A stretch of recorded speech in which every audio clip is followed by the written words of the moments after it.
Welcome to our channel पर नए हैं तो चैनल को जरूर सब्सक्राइब कीजिएगा। इस वीडियो में आपको डॉक्टर रंजीत सर के द्वारा निकाला गया बीपीएससी टीचर के लिए बुक है, उसी बुक का टेस्ट नंबर ये 10वां है।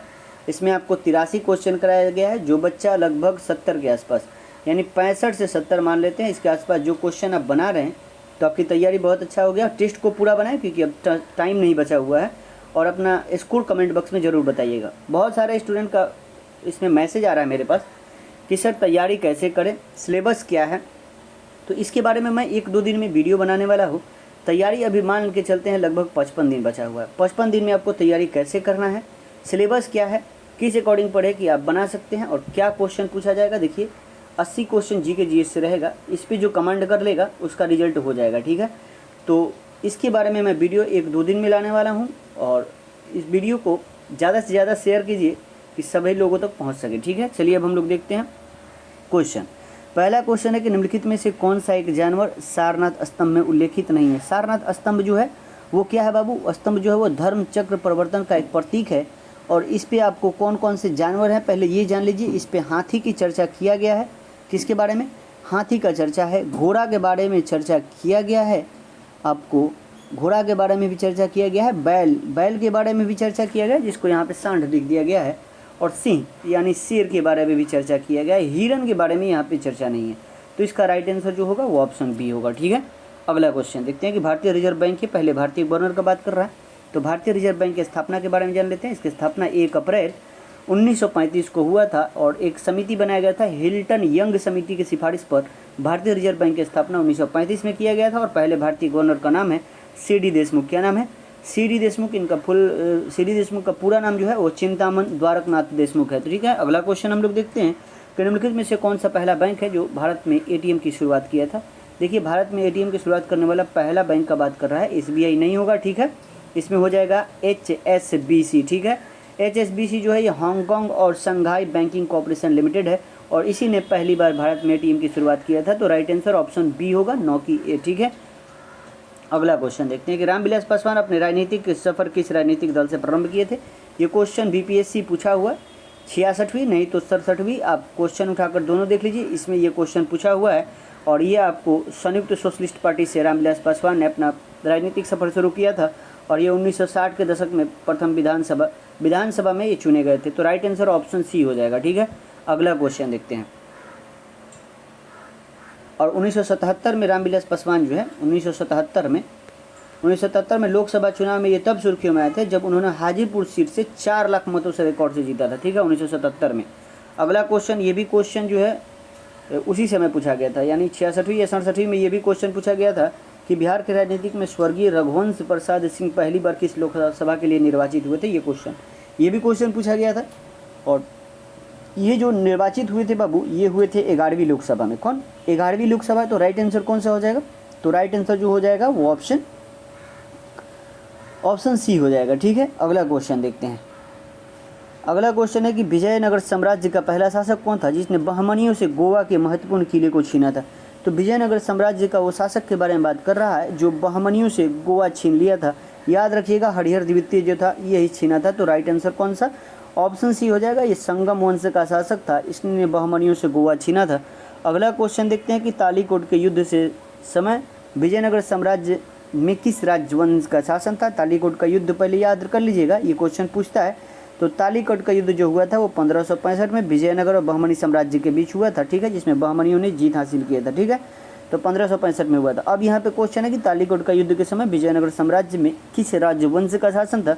तुलु वंश था। कौन था बाबू, तुलु वंश का शासक था। तो राइट आंसर जो होगा वो ऑप्शन सी हो जाएगा। तुलु वंश का सदाशिव अय्यर था। कौन था, सदाशिव अय्यर था। तो राइट आंसर कौन सा हो जाएगा, राइट आंसर जो हो जाएगा वो ऑप्शन सदाशिव अय्यर नहीं सदाशिव राय था, ठीक है। अगला क्वेश्चन देखते हैं। अगला क्वेश्चन है कि कृष्ण देव राय, जिसको KDR भी कहा जाता है, KDR, कृष्ण देव राय, हम्पी में कृष्णा स्वामी के मंदिर का निर्माण करवाया था जो वर्तमान में किस राज्य में। आसान क्वेश्चन है, यानी हम्पी कहाँ है बस इतना आपको जानिएगा। तो हम्पी कर्नाटका में है, और हम्पी में ही कृष्णा स्वामी मंदिर का निर्माण जो है कृष्ण देव राय ने करवाया था। अगला क्वेश्चन देखते हैं कि इजराइल से शांति समझौता करने वाला पहला अरब देश कौन था। तो इजराइल से शांति समझौता करने वाला पहला अरब देश का बात कर रहा है जो बहरीन था। कौन था बाबू, बहरीन हो जाएगा। इसका राइट आंसर जो होगा बहरीन होगा। कब किया था, तो 1979 में दूसरा बोलेगा तो जॉर्डन हो जाएगा। ठीक है, अगला क्वेश्चन देखते हैं कि अंत्योदय कार्यक्रम सर्वप्रथम बिहार के किस राज्य में शुरू किया गया था। तो अंत्योदय कार्यक्रम सर्वप्रथम राज्य पूछ रहा है, तो अंत्योदय कार्यक्रम सबसे पहले राजस्थान में शुरू किया गया था। तो इसका राइट आंसर ऑप्शन डी होगा, जो 2000 ईस्वी में किया गया था। ठीक है, अगला क्वेश्चन क्या है कि सत्याग्रह की अभिव्यक्ति होती है। सत्याग्रह के बारे में पूछ रहा है, तो सत्याग्रह की जो अभिव्यक्ति, सत्याग्रह किसे कहते हैं, वह आग्रह जो सत्य के साथ किया गया है उसे ही सत्याग्रह कहते हैं। ठीक है, और ये गांधी जी का अभिव्यक्ति के माध्यम था। ठीक है, गांधी जी सत्याग्रह के ही माध्यम से चलते थे। ठीक है, तो बोल रहा है कि सत्याग्रह का जो अभिव्यक्ति होती है वो क्या होता है, तो वो असहयोग होता है, यानी हम सहयोग नहीं करेंगे आपका। तो राइट आंसर ऑप्शन सी होगा। ठीक है, अगला क्वेश्चन है कि मुस्लिम लीग ने पृथक मुस्लिम राष्ट्र की मांग को कब स्वीकार किया था। तो जो मुस्लिम लीग था इसने लाहौर में अधिवेशन किया था 1940 में, और उसी समय मुस्लिम राष्ट्र का मांग किया था। तो राइट आंसर इसका ऑप्शन डी हो जाएगा। क्या हो जाएगा, option D is right answer. अगला क्वेश्चन हो देखते हैं हम लोग कि स्वतंत्र भारत का पहला गवर्नर जनरल का बात कर रहे हैं। देखो, स्वतंत्र भारत का पहला गवर्नर जनरल का बात कर रहा है। देखो, इस ऑप्शन में अगर लॉर्ड माउंटबेटन दिया होता तो आप लोग लॉर्ड माउंटबेटन मारते, क्योंकि स्वतंत्र भारत का यहाँ पे प्रथम भारतीय या अंतिम भारतीय का नहीं पूछ रहा है, खाली पूछ रहा है कि भारत का प्रथम गवर्नर जनरल स्वतंत्र भारत का, तो लॉर्ड माउंटबेटन था। लेकिन यहाँ पे नहीं दिया हुआ है ऑप्शन, तो आप सी राजगोपालाचारी के साथ जा सकते हैं कि स्वतंत्र भारत के प्रथम भारतीय और अंतिम भारतीय गवर्नर जनरल यही थे। ठीक है, तो राइट आंसर ऑप्शन बी मार लीजिएगा। ठीक है, अगला क्वेश्चन देखते हैं कि स्वतंत्रता के पश्चात किस राज्य में पहली गैर कांग्रेस सरकार बनी था। तो स्वतंत्रता के पश्चात जो है वो गैर कांग्रेसी सरकार 1957 में ही आपको केरल में सीपीआई के द्वारा कांग्रेस की हार हुई थी, और केरल में आपको गैर कांग्रेसी सरकार बना था। तो राइट आंसर ऑप्शन डी। अगला क्वेश्चन है कि राजा राम मोहन राय किसके विरुद्ध ऐतिहासिक विरोध किया था। तो राजा राम मोहन राय जो है इन्होंने सती प्रथा के विरुद्ध आपको ऐतिहासिक विरोध किया था, और इन्हीं के प्रयास से 1829 में नियम 17 के तहत लॉर्ड विलियम बेंटिंग के द्वारा सती प्रथा को निषेध घोषित किया गया था। तो राइट आंसर ऑप्शन बी होगा। अगला क्वेश्चन देखते हैं कि वर्षों पहले हमने नियति से वादा किया था कि 14 अगस्त 1947 को मध्यरात्रि के समय यह कथन किसने कहा था, ये एक बात पूछ रहा है। और यह कथन किसने कहा था बाबू, तो ये कथन आपको कहे थे जवाहरलाल नेहरू। क्या, जवाहरलाल नेहरू। क्या बोल रहा है कि वर्षों पहले हमने नियति से वादा किया था देश कि 14 अगस्त 1947 के मध्यरात्रि के समय यह कथन किसने कहा था। तो ये जवाहरलाल नेहरू ने कहा था। कौन कहा था, जवाहरलाल नेहरू ने कहा था। तो राइट आंसर जो हो जाएगा वो ऑप्शन सी होगा। अगला क्वेश्चन देखते हैं।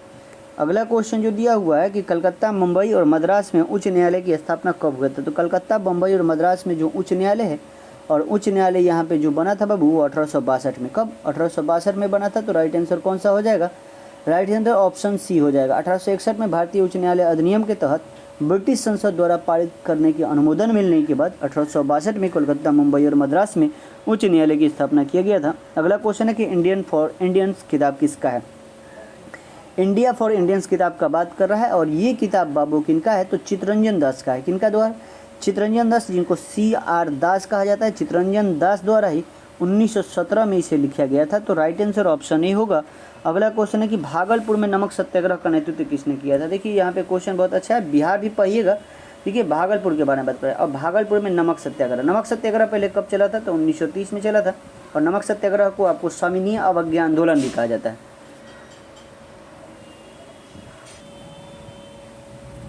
तो नमक सत्याग्रह कहाँ पे चला था, भागलपुर में। कौन नेतृत्व कर रहे थे, तो उनका नाम था बाबू महादेवलाल सरफार। क्या नाम था, महादेवलाल सर्राफ नाम था। तो राइट आंसर ऑप्शन बी।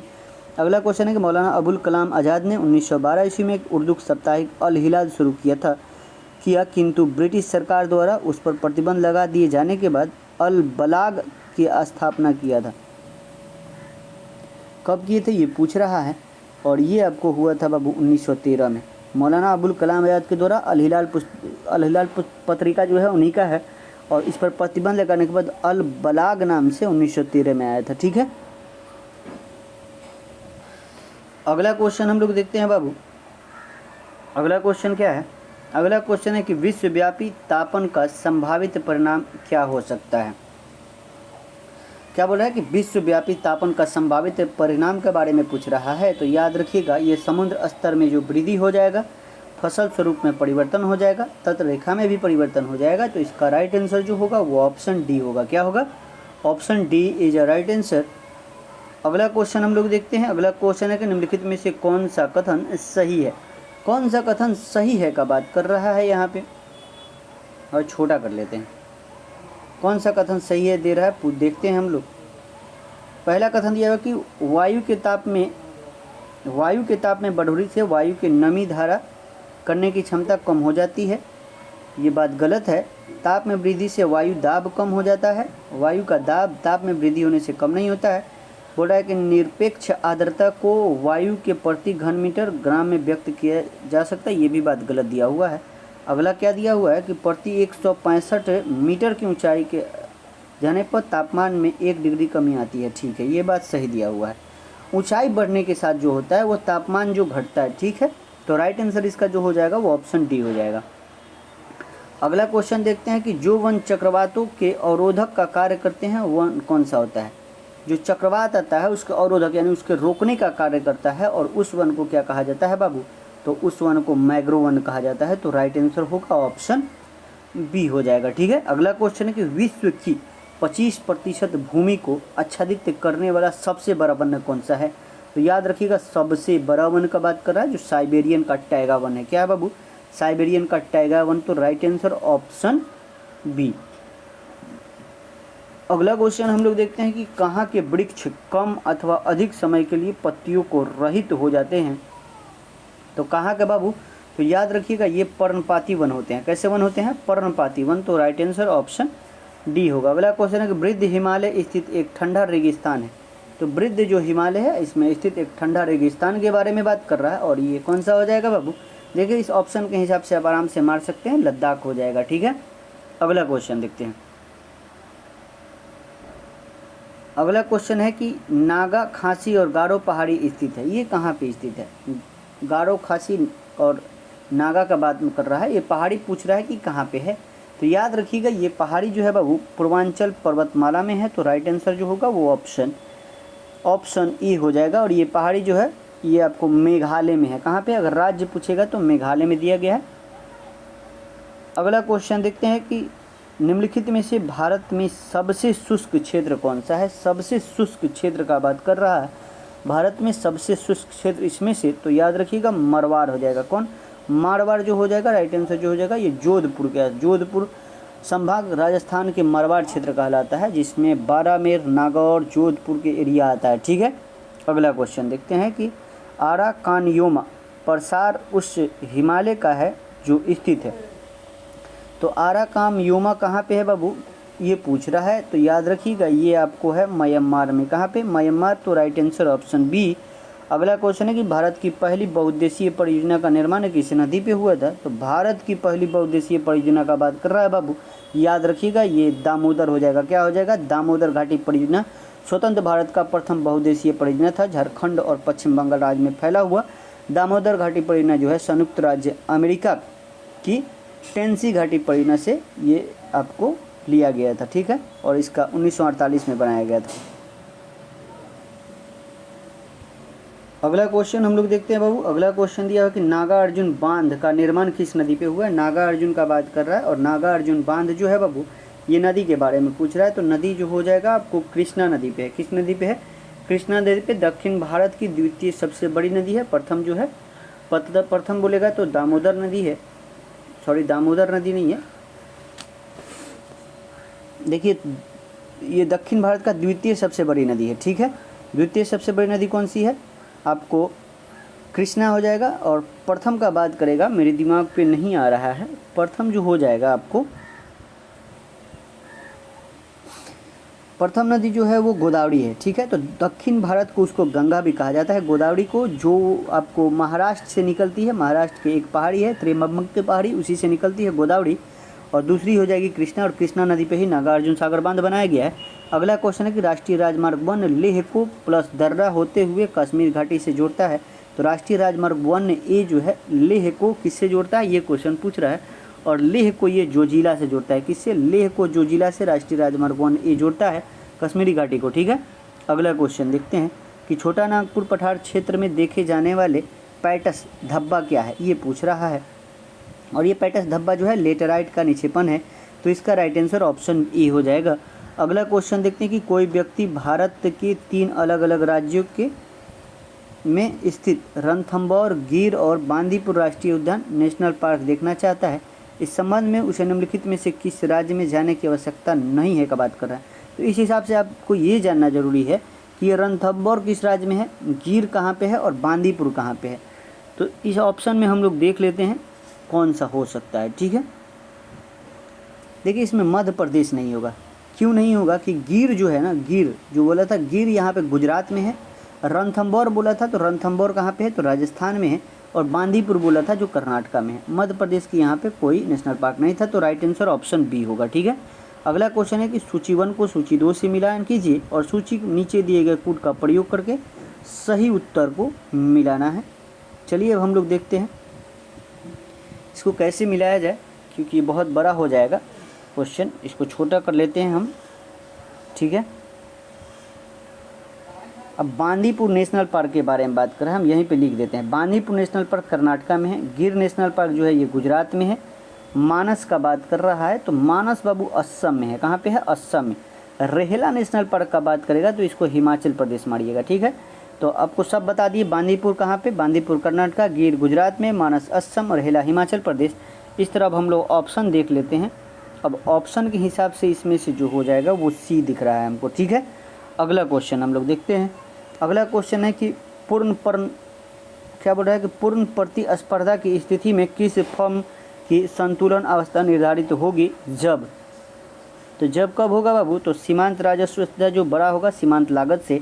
तो राइट आंसर जो होगा ऑप्शन सी होगा। ठीक है, अगला क्वेश्चन है कि नियंत्रित मुद्रास्फीति का मध्यस्थता है जिसे कहा जाता है। तो नियंत्रित मुद्रास्फीति का मध्यस्थता किसे कहा जाता है बाबू, तो याद रखिएगा ये आपको प्रत्यास्फीति को कहा जाता है। तो राइट आंसर ऑप्शन ए हो जाएगा। ठीक है, अगला क्वेश्चन देखते हैं कि निम्न में से कौन सा एडम स्मिथ के अनुसार काराधन का कैनन सिद्धांत नहीं आता है। काराधन का कैनन सिद्धांत एडम स्मिथ के हिसाब से नहीं आता है बोल रहा है। देखिए इसमें से निश्चितता का कैनन सिद्धांत उन्हीं का है, सुविधा का और अर्थव्यवस्था अक्षमता का उनका है। ये साधारण कैनन सिद्धांत जो है वो एडम स्मिथ का नहीं है। तो राइट आंसर कौन सा हो जाएगा, राइट आंसर जो हो जाएगा वो ऑप्शन बी हो जाएगा। ठीक है, अगला क्वेश्चन देखते हैं। अगला क्वेश्चन क्या दिया हुआ है कि वह सट्टेबाज जो लाभ कमाने हेतु कीमतों में गिरावट आने पर वापस खरीदने के लिए शेयरों की बिक्री कर देता है, उसे कहा जाता है, उसे बियर कहा जाता है। ठीक है, बियर कहा जाता है, यानी मंडडिया कहा जाता है, इसको बियर कहा जाता है। तो राइट आंसर ऑप्शन बी। अगला क्वेश्चन है कि एकाधिकार प्रतियोगिता का सिद्धांत डैश द्वारा दिया गया। तो एकाधिकार प्रतियोगिता का सिद्धांत किसके द्वारा दिया गया है, तो याद रखिएगा एडवर्ड चैम्बरलिन के द्वारा, एडवर्ड चैम्बरलिन। तो राइट आंसर ऑप्शन बी। अगला क्वेश्चन हम लोग देखते हैं कि निम्न में से किसने संविधान सभा के समक्ष उद्देश्य प्रस्ताव को पेश किया था। उद्देश्य, संविधान सभा की पहली बैठक जो हुआ था वो 9 दिसंबर को हुआ था, 9 दिसंबर 1946 को हुआ था। और अस्थायी अध्यक्ष सचिदानंद सिन्हा बनाए गए थे 9 दिसंबर को। 11 दिसंबर को जो हुआ था उसमें डॉक्टर राजेंद्र प्रसाद को अस्थायी अध्यक्ष चुन लिया गया था। और 11 के बाद 2 और 13 दिसंबर को उद्देशिका प्रस्ताव जो है वो जवाहरलाल नेहरू के द्वारा पेश किया गया था। तो राइट आंसर ऑप्शन ए होगा। ठीक है, अगला क्वेश्चन देखते हैं कि जब 26 जनवरी 1950 को भारत का संविधान लागू किया गया था तब भारतीय गणतंत्र की वास्तविक संवैधानिक स्थिति क्या थी, ये बात कर रहा है। और क्या थी बाबू, तो याद रखिएगा एक संपूर्ण प्रभु संपन्न लोकतांत्रिक गणराज्य थी। तो राइट आंसर ऑप्शन बी होगा। ठीक है, अगला क्वेश्चन देखते हैं कि निम्नलिखित में से किस शब्द का प्रस्तावना में उल्लेख नहीं किया गया है। देखिए किस शब्द का आपको बोल रहा है कि प्रस्तावना में उल्लेख नहीं किया गया है। देखिए प्रभुत्व संपन्न लोकतांत्रिक गणराज्य के बारे में बोला गया है, समाजवादी के बारे में बोला गया है, धर्मनिरपेक्ष यानी वहाँ पे पंथ निरपेक्ष का बात किया गया है, संघ के बारे में चर्चा नहीं किया गया है। तो राइट आंसर जो होगा वो ऑप्शन डी होगा। ठीक है, अगला क्वेश्चन है कि गणतंत्र में अंतिम शक्ति किसके पास होती है। तो गणतंत्र का बात कर रहा है और गणतंत्र में जो अंतिम शक्ति होती है वो किसके पास होती है बाबू, ये पूछ रहा है। और ये जनता के पास होती है। किसके पास, जनता के पास होती है। गणतांत्रिक जो राज्य होता है वो जनता सर्वोच्च होती है। ठीक है, अगला क्वेश्चन देखते हैं कि भारत का संविधान भारत को निम्नलिखित रूप से घोषित करता है सिवाय किसके सिवाय, तो याद रखिएगा सिवाय साम्यवादी के। ठीक है, तो राइट आंसर जो हो जाएगा वो ऑप्शन ए हो जाएगा। ठीक है, अगला क्वेश्चन देखते हैं। अगला क्वेश्चन है कि उदारवाद का प्रतीक है। तो उदारवाद का जो प्रतीक है ये क्वेश्चन पूछ रहा है, ये क्या है बाबू, राजनीतिक और आर्थिक पहलुओं पर सामाजिक स्वतंत्रता। इसका राइट आंसर जो होगा वो ऑप्शन सी होगा। उदारवाद का प्रतीक क्या है, राजनीतिक और आर्थिक पहलुओं का सामाजिक स्वतंत्रता।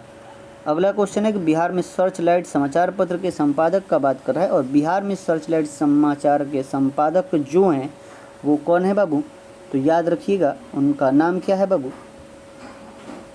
तो उनका नाम है आपको सर्च लाइट सचिदानंद सिन्हा के द्वारा निकाला गया था। इस ऑप्शन में दिया ही नहीं है, ठीक है। तो इसका राइट आंसर जो होगा वो ऑप्शन कोई नहीं होगा, ठीक है, कोई नहीं, डी मार दीजिएगा, ठीक है। राइट आंसर हो जाएगा डी, क्योंकि सर्च लाइट बिहार में सचिदानंद सिन्हा के द्वारा निकाला गया था, ठीक है।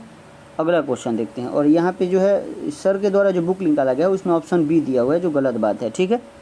अगला क्वेश्चन देखते हैं कि भारत में संविधान की कितनी अनुसूचियाँ हैं? अनुसूचियाँ का बात कर रहा है, 12 अनुसूचियाँ हैं। कितनी है बाबू? 12 अनुसूचियाँ हैं। तो राइट आंसर जो हो जाएगा वो ऑप्शन डी हो जाएगा। जो संविधान लागू हुआ था तो 8 अनुसूचियाँ था, 4 अनुसूचियाँ को जोड़ा गया था। 9वां अनुसूची जब जोड़ा गया था तो पहला संविधान संशोधन 1952 किया गया था। 10वां अनुसूची जब जोड़ा गया था तो 52वां संविधान 52वां संविधान संशोधन 1985 में किया गया था, 10वां अनुसूची जोड़ा गया था।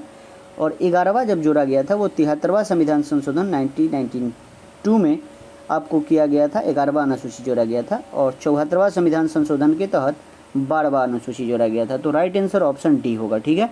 अगला क्वेश्चन है कि भारतीय संविधान की किस अनुसूची में राज्यों के नाम और उनके क्षेत्रों का उल्लेख किया गया है? अनुसूची का बात कर रहा है, याद रखिएगा प्रथम अनुसूची में ही ये बात कहा गया, भारत राज्यों का संघ है। तो इस राइट आंसर जो हो जाएगा ऑप्शन ई हो जाएगा, ठीक है।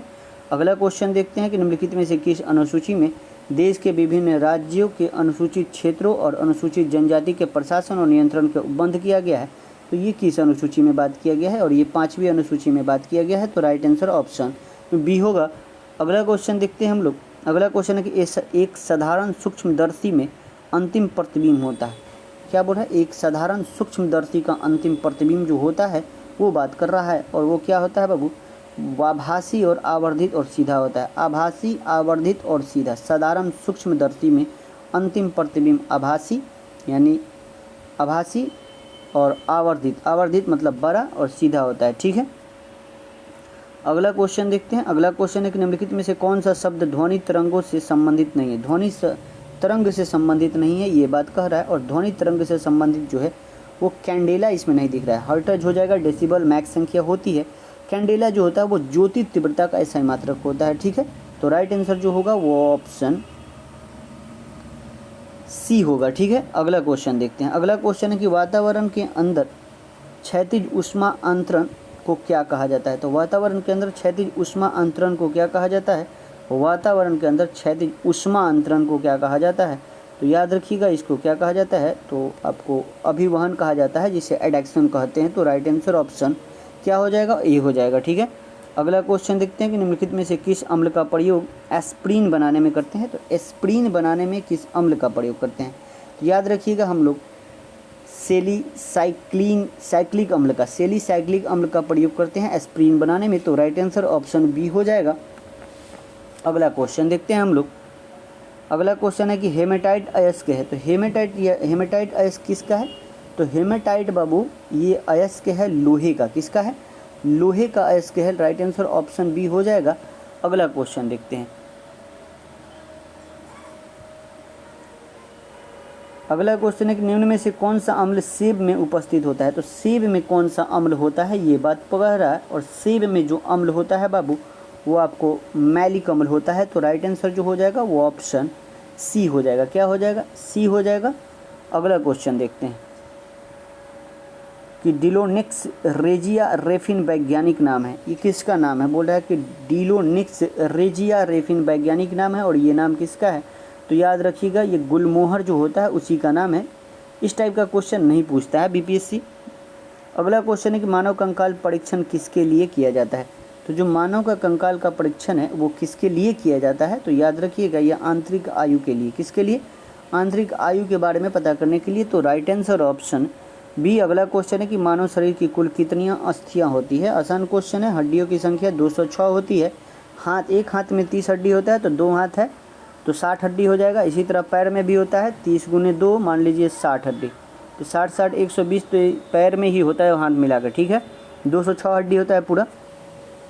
अगला क्वेश्चन है कि मृदा जल तनाव निम्न में से किस उपकरण द्वारा मापा जाता है। मृदा के जल तनाव को किस उपकरण द्वारा मापा जाता है, ये क्वेश्चन है। और ये आपको टेंसियोमीटर के द्वारा, किसके द्वारा, टेंसियोमीटर। तो राइट आंसर ऑप्शन डी हो जाएगा। अगला क्वेश्चन है कि निम्नलिखित घटनाओं का सही कालक्रम क्या है। अब घटना के बारे में आपको डेट याद रखना पड़ेगा, तब आप बता सकते हैं। तो लखनऊ समझौता, ये सब कांग्रेस के बारे में। लखनऊ समझौता कांग्रेस किया था, तो 1916 में लखनऊ समझौता हुआ था। द्वैध शासन का प्रवर्तन, अब क्या कर रहा है, द्वैध शासन का प्रवर्तन का बात कर रहा है। तो जो द्वैध शासन का प्रवर्तन है बाबू, वो किसको, रॉलेट अधिनियम दिया है। बंग भंग 1905 यानी बंगाल विभाजन से है। द्वैध शासन का प्रवर्तन मॉर्लेमेंटो सुधार हो जाएगा। और रॉलेट अधिनियम दिया हुआ है, जो रॉलेट एक्ट बिल पास हुआ था, ये आपको हुआ था 1919 में। ठीक है, अब इस तरह मिलाइएगा तो सबसे पहले बंग भंग दिख रहा है, फिर आपको क्या दिख रहा है, चार के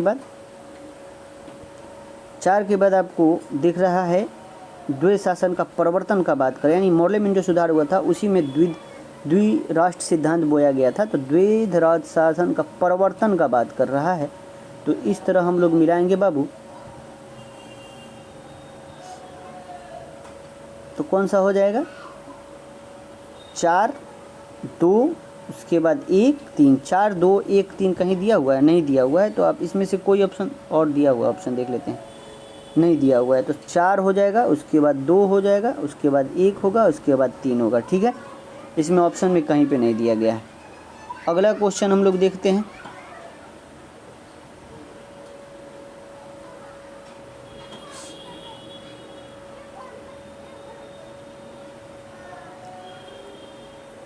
अगला क्वेश्चन क्या दिया हुआ है, अगला क्वेश्चन है कि the anarchical and revolution crime act 1919 का सामान्य बोलचाल में क्या कहा जाता है।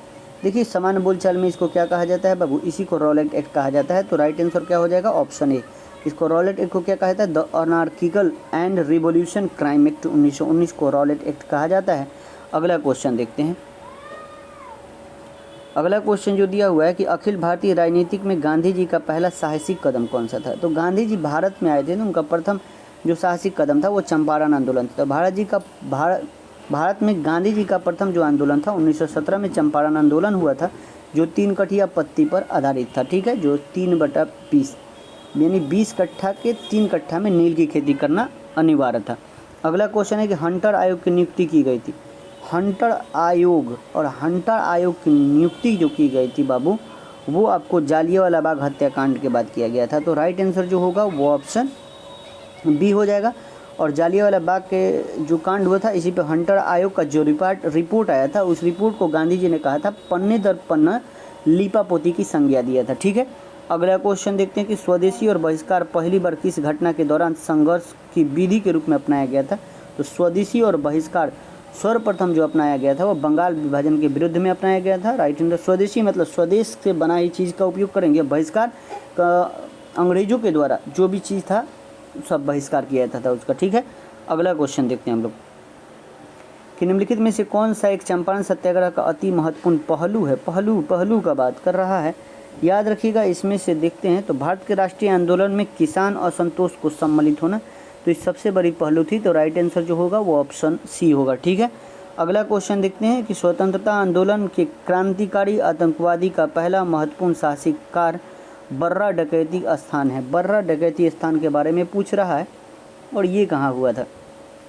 बर्रा डकैती जो हुआ था ना बाबू, ये पूर्वी बंगाल में था और 1908 में किया गया था। कहाँ, 1908 में किया गया था। ये अनुशीलन समिति जो बना था ना, पुलिन दास के नेतृत्व में ढाका में अनुशीलन समिति, उसी के सदस्य के द्वारा बाबू बर्रा डकैती किया गया था। तो राइट आंसर ऑप्शन सी होगा। अगला क्वेश्चन है, महात्मा गांधी ने 1930 में सविनय आंदोलन आरंभ कहाँ से, आरंभ यानी शुरू कहाँ से किए थे, ये बात कर रहा है। और आरंभ का बात कर रहा है, तो इसलिए साबरमती आश्रम से आरंभ हुआ था। तो राइट आंसर क्या होगा, राइट आंसर जो होगा ऑप्शन सी हो जाएगा। 12 मार्च 1930 से शुरू हुआ था और 6 अप्रैल को ये दांडी पहुँचे थे, 6 अप्रैल को 1930 में। और दांडी से ही इन्होंने नमक कानून तोड़कर वहाँ पे सविनय आंदोलन की शुरुआत किया था। ठीक है, अगला क्वेश्चन देखते हैं कि 1930-32 की अवधि में भारत और ब्रिटेन के राजनेताओं ने लंदन में हुए बैठक में प्रायः प्रथम, द्वितीय और तृतीय गोलमेज सम्मेलन के रूप में उल्लेखित किया गया है। उनकी उसी रूप का उल्लेख गलत होगा, क्योंकि ये क्वेश्चन थोड़ा सा अटपटांग है, तो देखिए क्या कह रहा है कि जो गोलमेज सम्मेलन हुआ था 1930 से शुरू हुआ था, 3 गोलमेज सम्मेलन हुआ था। और बोल क्या रहा है कि जो सम्मेलन हुआ था उसमें भारत और ब्रिटेन की राजनेताओं ने लंदन में बैठक जो हुआ था उसमें गोलमेज सम्मेलन में रूप में उल्लेखित किया गया था, और उनका उसी रूप में उल्लेखित गलत होगा क्योंकि। अब इसका ऑप्शन देखने के बाद हम लोग बता सकते हैं कि क्या होगा। क्या बोल रहा है कि इसमें 2 में कांग्रेस ने भाग लिया था, 1 में लिया था, द्वितीय जो गोलमेज सम्मेलन हुआ था उसमें भाग लिया था। अगला क्वेश्चन है कि भारतीय राष्ट्रीय कांग्रेस को छोड़कर जिन भारतीय दलों ने भाग लिया था उन्हें पूरे भारत नहीं बल्कि वर्गित हितों का प्रतिनिधित्व किया था।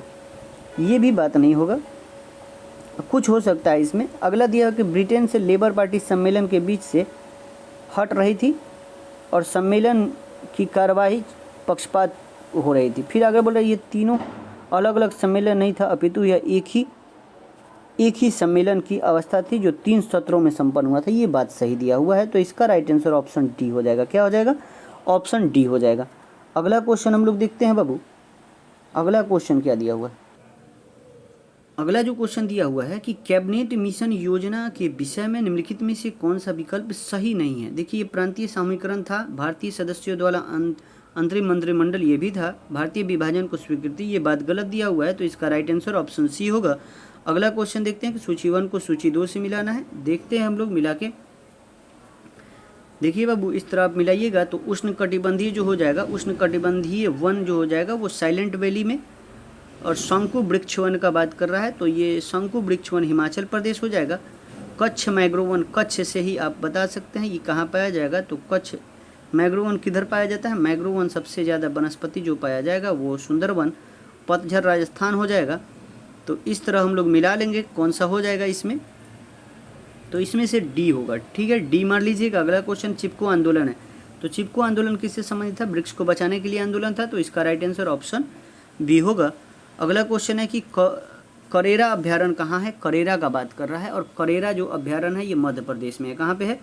मध्य प्रदेश में है। अगला क्वेश्चन देखते हैं। अगला क्वेश्चन है कि भारत में अल्पीय वन कहाँ पाए जाते हैं? अल्पाइन, अपलावी वन का बात कर रहा है, और भारत में अपलावी वन जो पाया जाता है बाबू वो कहाँ पाया जाता है? तो वो सुंदरवन में पाया जाता है।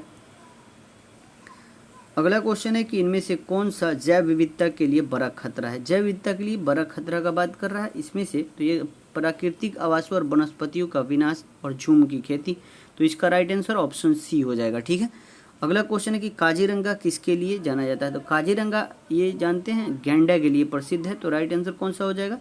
राइट आंसर जो हो जाएगा वो ऑप्शन ई हो जाएगा। और काजीरंगा जो है वो एक सींग वाले गैंडे के लिए प्रसिद्ध है, जो काजीरंगा है वो असम में है। ठीक है, अगला क्वेश्चन है कि निम्नलिखित में से कौन सा सुमेलित नहीं है? इधर जयमंडल आरक्षित क्षेत्र, इधर राज्य दिया हुआ है सिमलीपाल, तो देखिए सिमलीपाल जो उड़ीसा में तो है ही, नोकड़क मेघालय में है, अगस्त्यामलाई केरल में, कंचनजंगा जो दिया हुआ है हिमाचल प्रदेश, जो बात गलत है।